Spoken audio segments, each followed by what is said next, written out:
Assalamualaikum warahmatullahi wabarakatuh. Teman-teman, politik itu nggak selalu di gedung DPR. Kadang ada di kampus, di koperasi RT, bahkan di tarekat. Bedanya, kalau di DPR itu rebutan kursi.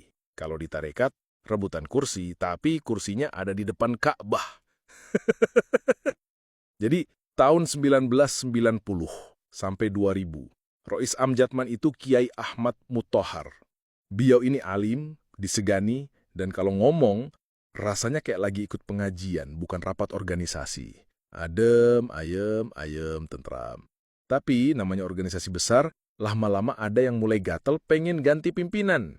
Biasanya kan kalau mau ganti itu lewat pemilihan, voting. Nah, di sini caranya lebih syar'i, yaitu mengumrohkan lawan politik. Pas mau muktamar tahun 2000, ada 11 kiai penting, tokoh kunci, yang mendadak dapat undangan umroh. Bayangin, ini bukan kiai biasa. Kalau di DPR, ini kayak 11 anggota fraksi yang bisa nentuin presiden. Kalau di game catur, ini semua bidak, kuda, benteng, menteri, langsung diangkut keluar papan. Strateginya cerdas, bikin lawan nggak bisa hadir, tapi tetap kelihatan islami. Kalau di politik disebut money politics, di sini holy politik. Bahkan lebih suci dari white collar crime. Ini white ihram crime. Coba bayangin percakapannya waktu itu. Bro, kita harus pastiin Rois Am ganti. Oke, kita beli suara.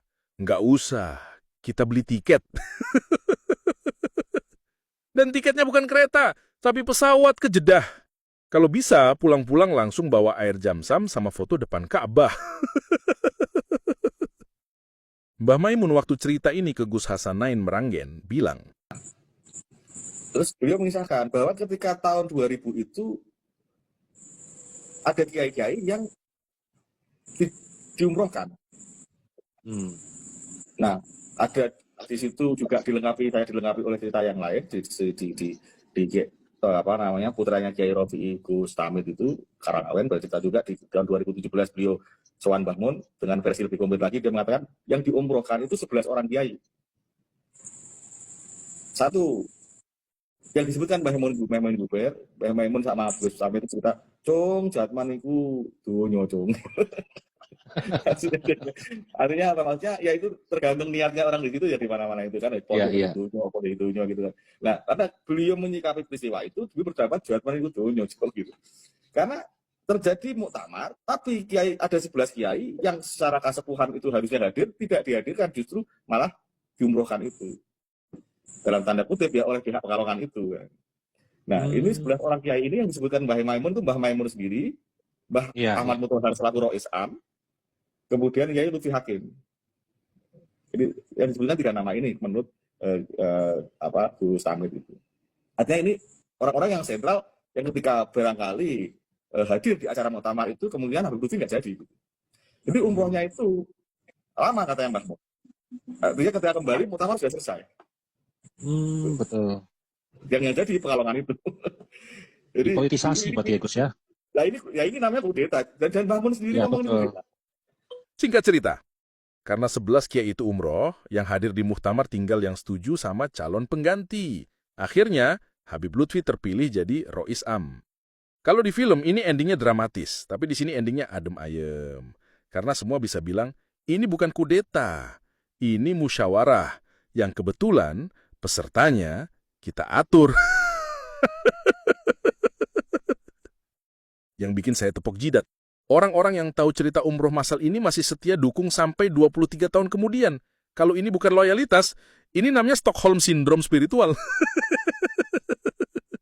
Diculik hati dan pikirannya, tapi makin cinta sama penculiknya.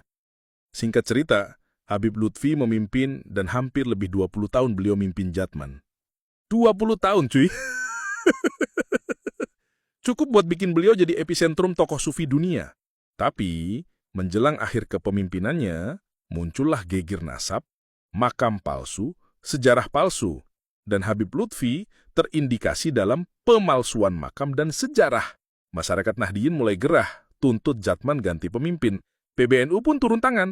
Alasan resminya, selama ini Jatman nggak pernah bikin laporan tahunan, acara organisasi, muktamar, apalah.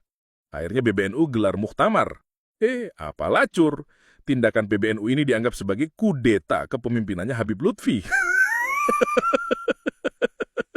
Selama 20 tahun lebih masih bisa bilang, saya dikudeta. Bukannya taslim nerima keputusan PBNU, beliau malah bikin organisasi baru namanya Jatma, ngaku masih NU, tapi nggak di bawah payung NU. Beda jauh sama kiai-kiai Nusantara dulu. Waktu dikudeta pakai strategi umroh massal, mereka nggak bikin Jatman tandingan, mereka masih bareng yang kuyung Jatman. Itu bedanya. Dulu rebutan kursi di depan Ka'bah, sekarang rebutan Ka'bahnya sekalian. Takbir.